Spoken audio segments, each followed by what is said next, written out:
ও আমার কলিজার টুকরা ভাইয়েরা, মাথাটাকে নিচু করে জীবনের সব গুনার ফিরিস্তিগুলো একটা একটা করে স্বীকার করে আল্লাহরে বলেন, আল্লাহ আমি পাপী। আল্লাহ আমার চেয়ে বড় পাপী এই দুনিয়াতে কেউ নাই। আকাশের নিচে জমিনের উপরে আমার চেয়ে বড় পাপী কেউ নাই।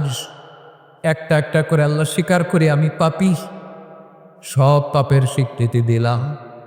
পৃথিবী না জানুক আমি তো জানি আমি কি পাপ করেছি।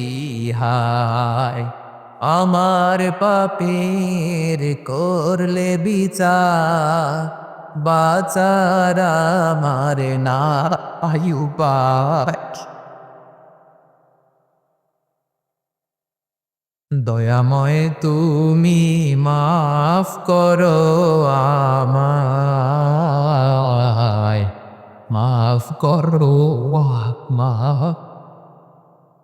আল্লাহ তাআলা যদি দয়া করে আমাদেরকে মাফ না করে, আমাদের বাঁচার কোনো উপায় নাই।